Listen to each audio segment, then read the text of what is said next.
Labour ও conservative দুই প্রধান দলের ভাঙনে ব্রিটেনের রাজনীতি এখন টালমাটাল। এই শূন্যতায় শক্তি বাড়াচ্ছে রিফর্ম ইউকে, আর হতাশা ভোটাররা খুঁজছেন নতুন বিকল্প। দুই দলীয় ব্যবস্থায় ভবিষ্যৎ কি, তবে শেষের পথে জানবো ডেস্ক রিপোর্টে। শতাব্দীর অন্যতম সংকটময় রাজনৈতিক মুহূর্তের মধ্য দিয়ে যাচ্ছে ব্রিটেন। দেশটির ঐতিহ্যবাহী দুই দল লেবার ও কনজারভেটিভ উভয়ই গভীর ভাঙন ও নেতৃত্ব সংকটে পড়েছে। এই রাজনৈতিক অস্থিরতার সরাসরি প্রভাব পড়ছে অর্থনীতি, জনসেবা এবং সাধারণ মানুষের জীবনে। লেবার পার্টির ভেতরে চলছে তীব্র ক্ষমতার লড়াই। প্রধানমন্ত্রী কিয়ার স্টামারের নেতৃত্ব প্রশ্নের মুখে।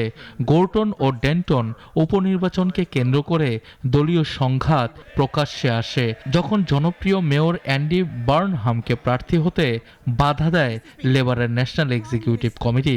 সমালোচকদের মতে এই সিদ্ধান্ত লেবারকে আরও বিচ্ছিন্ন করেছে তার ঐতিহ্যবাহী শ্রমজীবী ও উত্তর ইংল্যান্ডের ভোটারদের কাছ থেকে। এই সুযোগ নিচ্ছে নাইজেল ফারাজের নেতৃত্বাধীন রিফর্ম ইউকে। জরিপ বলছে বার্নহামকে ঠেকানোর সিদ্ধান্ত রিফর্ম ইউকের জয়ের পথ সহজ করেছে। ভোটারদের বড় অংশ মনে করছেন লেবার এখন একটি লন্ডন কেন্দ্রিক আমলাতান্ত্রিক দলে পরিণত হয়েছে। অন্যদিকে কনজারভেটিভ পার্টি ইতিহাসের সবচেয়ে দুর্বল পর্যায়ে। একের পর এক নেতৃত্ব পরিবর্তন, আদর্শিক দিশাহীনতা এবং অর্থনৈতিক ব্যর্থতায় দলটির প্রতি জনসমর্থন নেমে এসেছে মাত্র 19%। বহু এলাকায় তারা তৃতীয় বা চতুর্থ অবস্থানে। এই শূন্যস্থান পূরণ করছে রিফর্ম ইউকে। সাবেক কনজারভেটিভ মন্ত্রী ও এমপিদের দলে টানার পাশাপাশি শ্রমজীবী ভোটারদের মধ্যেও তাদের প্রভাব বাড়ছে।